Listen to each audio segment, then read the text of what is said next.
The math goes over to Omega's side. Let's see if they can close it up here with a sweep against our super rookies and maybe get in contention still for the upper bracket. Game number 2 is upon us, and look at how fast Ryzen cleaned up his purple. But just to say, wow, Sensui did that too. Yep, that's Karina for you. That was some leashing for you. Of course. It's Karina action, even though Miko helped out with the purple buff take. But there you go. Maybe setting the gold lane, Kelra will always have the advantage. Really hard for onic to deal with this lane because the range advantage is on the side of Smart Omega, and actually the damage as well. Yeah, you can't do this all day. Omega can. So it's also a question of whether or not Omega can push the damage into them since they're playing under the tower. You can see Rapido kind of blocking up that wave, so that Kelra and Miko can't reach them. I love the fact that they're not even trying to freeze the wave. Nope. They're just like, no, just let Kelra farm, do his thing, take a grab, get some gold from the shields. And even though, you know, Nets is having the same amount of farm that Kelra is getting, the gold is going to become a factor here after the first, after the first turtle, because Omega will shift the focus towards that gold lane. I'm wondering, this first turtle is looking like a 3v3. Because there's no way Miko's leaving Kelra up there. No, you can't leave that guy up there with a Grok around him. Again, the Grok could be waiting on the bush, or he could be going on mid. Yeah, it's the other way around. onic has to supply some heroes onto this turtle take. Yep. That was a nice try from Rapido. That was a very nice try. KLVJ shimmies on for... I don't think this is worth. You take the turtle, but you give the lane to the Bruno. Yeah, Nets is just going to have to hunker down. Yeah. And it's going to be onic with the first turtle of the game.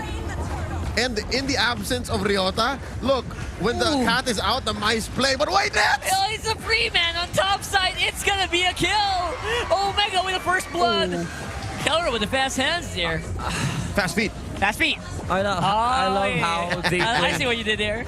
I love how they played that take against the top lane. KLVJ holding some some arsenal from the Federal Strike, and Kelra just walking towards that tower. It was not even trying to hit the tower nor the 1-1. It was like, where'd you gonna go, homie?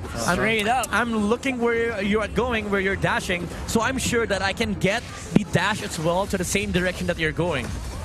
Again, it worked a beautiful effect here for Omega, despite losing out the turtle here on the bottom side. And usually you would say if the turtle spawns in the same spot, the team who got it first is happy. But in this case, onic is not happy. They were hoping the turtle would go up closer to Nets, so at least they can help. But it's not quite so. They can just do the same sequence, and then Omega can grow this gold lead. Yeah, they should have seen this beforehand. Oh my goodness, look at the damage from Kelra. Chef Rap.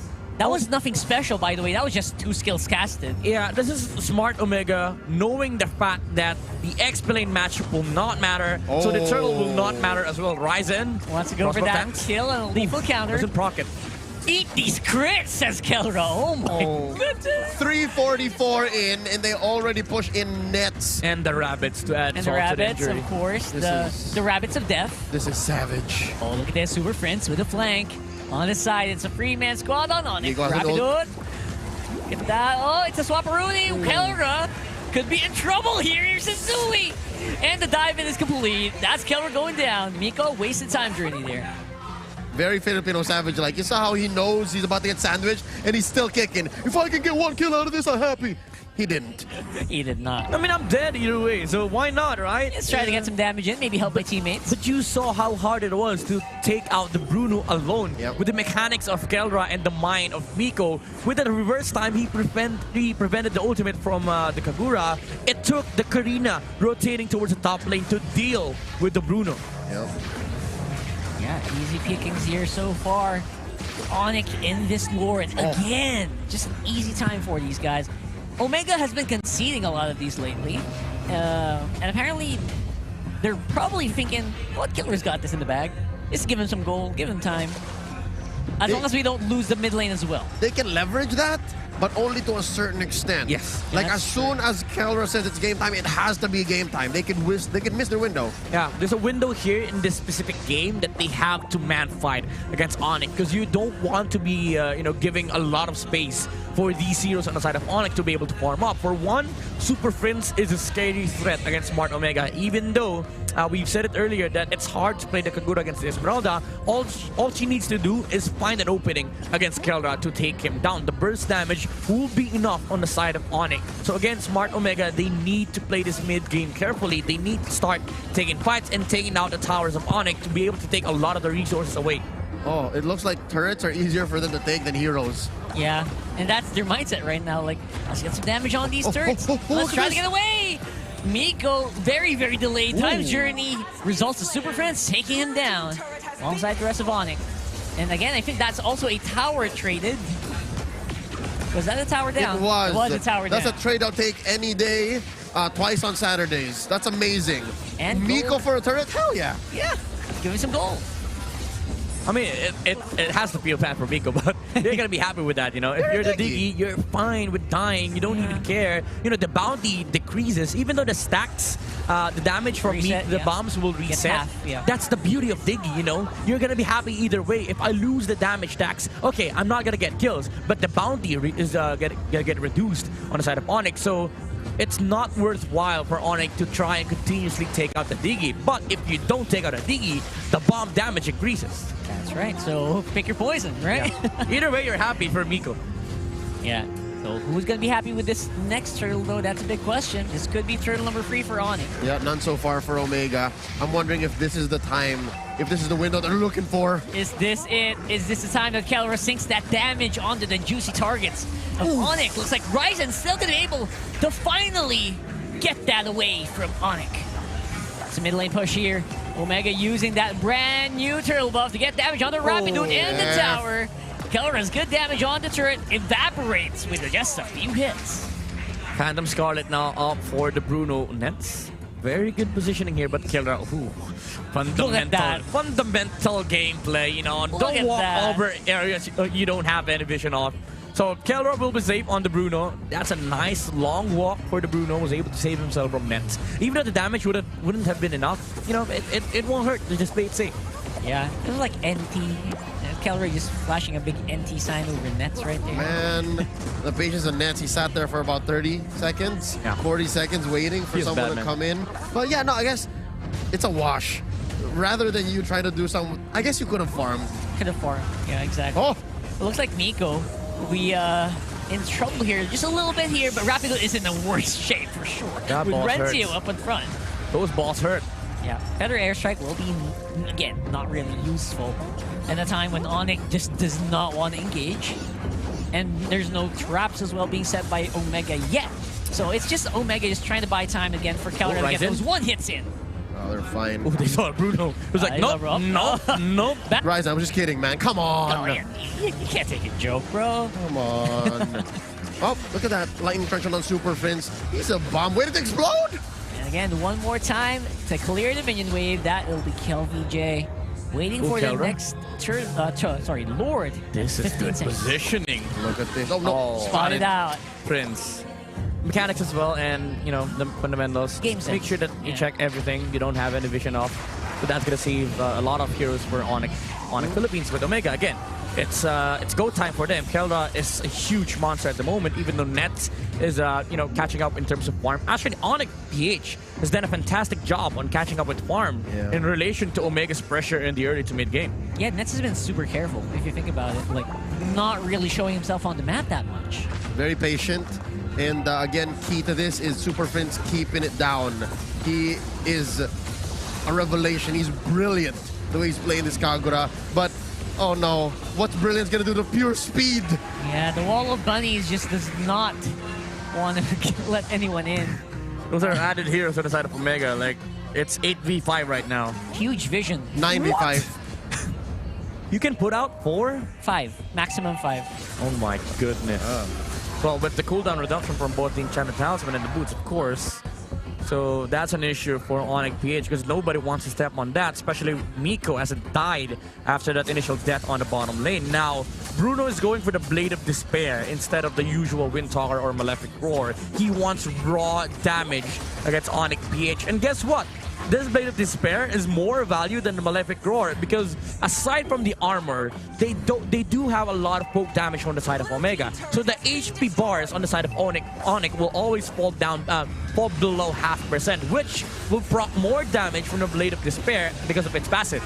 Chef Rap tried, but Miko obliged. No knock-ups. No knock-ups for today. And looks like that will be Feather Airstrike used, obviously, but Lord will be taken care of for the meantime. More minion waves. And beautiful counter on the Wild Charge from the Gra, just by a single tap. So, if you think about it, it's a pretty good trade here overall for Omega. They are getting some good gold, but the onic is on the defense. He just cannot absorb these hits, though, from KLVJ. They're starting to hit like a truck. Nets needs to be careful. Here's a Wild Charge again, possibly. Reverse time will stop him a little bit in his tracks. And again, Rapid, you gotta be careful, man. The damage from Omega is not a joke. Yeah, I have to say Nets has to be careful. 3 hits from the Feathered Airstrike, he's down. Oh, you count it? Yeah, count it. It's a condition for onic. They need to wait out for the Feathered Airstrike from KLBJ, but the main problem is he's on roll. KLBJ will always have the Feathered Airstrike. I think that's only 12 to 16 seconds cooldown, so Omega can continuously do this against onic. Oh man, looking at Omega's lineup, there's very little CC on them. It's just pure damage, the threat of death. Oh, what a variable amount of damage being put out by Omega. Clean, precise tower-taking capabilities from the Barangay. Pushed it. And they're going up straight to the top, taking out these inhibitor turrets like it's nobody's business. This is difficult being Nets in a game like this, man. Oh, Nets, just spot it out, bro. Oh my goodness, that's half HP from just a Spinneroonie. Can't use it on anybody. Oh! And a flicker critical from Galera's Bruno! Just like art in motion. That was a clean goal. What did you say? 3 pops on the Farsa? No, dude, just one kick. Yeah, 1 ball. It was One ball. It was like okay, I have 1 goal in mind, and he got that kick perfectly. Flickering in, making sure that the 1-1 is down, and now Omega can take this base against onic Philippines, even though Nets is spawning right now. The pokes are going to be coming out from Omega. Oh, wow. So hard. Ooh, that's a beautiful manipulation there of the tank. Stroke of genius on Rapid, delaying the push. Not enough, though. It's inevitable. Oh. Okay, Ryota trying to get some damage in, but no. Nope. Basically ignored by the shield from Renzio. They're from the Frost Moon shield. Speaking of inevitable, this Lord is just gonna go straight to Omega. There's very little contest coming in from onic. Especially with the Digi on their side. Like, there's nothing that will scare Omega at this point. Damage output from Super Prince, though, is a different question. But all they need to get is the vision for smart Omega. So onic, they're finding it hard because of these bunnies coming out from onic. I mean, from Miko. So much vision will deny any attempt from onic to attack that area. This is a masterful draft by Omega. Again, they haven't won yet, but in practice, the results speak for themselves. 8K ahead. Literally, there's very little answer. He's adding more damage. You're like, what item is this? You need more? How much damage you want? Yes. Yes. All of it. What is he building? Is that going to be the Malefic Roar? He already has the Malefic Roar. Really? BOD? He already has BOD. Can you not use 2? So I think he's going for DHS, I believe, because you want to be able to build up attack speed and damage against HP-based heroes or like Has Claws? Sustainability could be. Yeah. Endless Battle. More damage with the passive. Yeah, because Endless Battle just answers all of the above. You just say all of the above. You want HP, you want damage, you want movement lifesteal? speed? Yes. Everything. All right. So here we are, possibly the last fight here. If onic cannot take care of this Lord. There goes the Feathered Airstrike. Ryota, he's going straight into KLVJ's face, but he's ignoring it.